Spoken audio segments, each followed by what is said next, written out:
Voyez-vous ce que cela signifie d'être engendré par la parole de Dieu? La première étape dans cette nouvelle naissance, la première étape dans cette vie céleste, est notre attitude à l'égard de la parole de Dieu, présentée.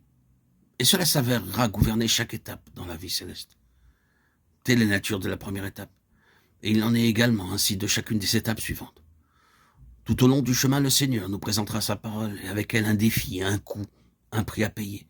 Et il y aura un conflit à ce sujet. Sommes-nous disposés à prendre ce chemin? Sommes-nous disposés à accepter cette parole?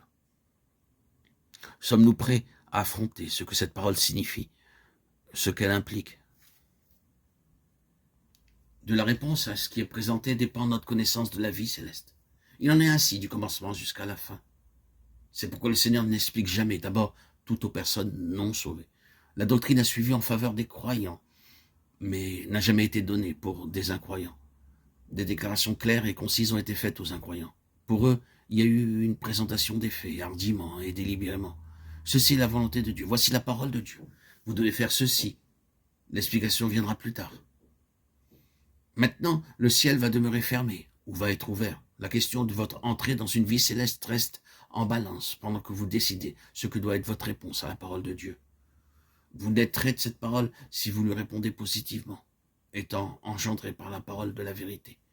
Ainsi, la première chose est la parole offerte, et ensuite, après une certaine difficulté et un certain conflit étant admise, reçue, s'étant soumis à elle, qu'il me soit fait selon ta parole. Quelle est la prochaine étape? L'Esprit fait alors germer intérieurement la parole. L'Esprit engendre intérieurement au moyen de la parole. C'est la deuxième chose à noter dans le cas de Marie, l'Esprit qui engendre ou qui implante. Cette parole ne peut devenir une chose vivante intérieurement avant qu'elle n'ait trouvé une réponse positive. C'est pourquoi une personne non sauvée ne peut jamais connaître la signification de la parole de Dieu.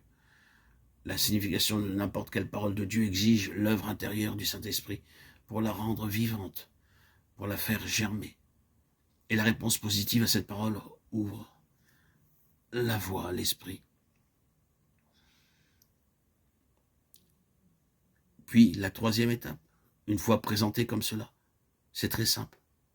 C'est le chemin qui mène au ciel, à la vie éternelle. Vous remarquerez que c'est quelque chose d'autre que ce qui vient de Marie, de sa race et de sa nature.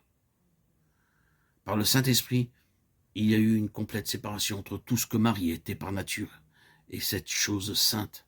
C'est une question très importante d'ailleurs pour nous de reconnaître que c'est exactement de la même manière que nous sommes nés de nouveau quand Christ est né de Marie ou quand Christ était. Pouvons-nous employer le mot engendré en Marie? Quelque chose a eu lieu en Marie qui était tout à fait au-dessus de la nature. Marie avait une longue lignée naturelle, et dans cette lignée, il y avait toutes sortes de gens, y compris plusieurs prostituées. Mais quand le Saint-Esprit vint et forma Christ en elle, il mit tout cela de côté et l'a séparé. Ce sang-là n'est pas entré dans le Christ. Rappelez-vous cela. Il n'a pas hérité un iota de cela, quelle que soit la chose venant de Marie, élevée ou basse, bonne ou mauvaise. Le Saint-Esprit a séparé cela et Christ était quelque chose d'autre que cela. Il était distinct, la sainte chose. Vous ne pouvez jamais faire cette dernière déclaration de quoi que ce soit de l'héritage du sang de Rahab ou de Ruth, la Moabite. Il est quelque chose d'autre. Christ en nous est quelque chose d'autre que nous-mêmes. C'est ce qui nous rend célestes. La chair et le sang ne peuvent pas hériter le royaume des cieux. C'est notre cours naturel, notre histoire naturelle, le cours entier de notre relation adamique qui ne peut pas hériter le royaume des cieux. C'est seulement ce qui est de Christ qui héritera du royaume des cieux. C'est Christ en nous qui est pour nous l'espérance de la gloire et la seule espérance de la gloire.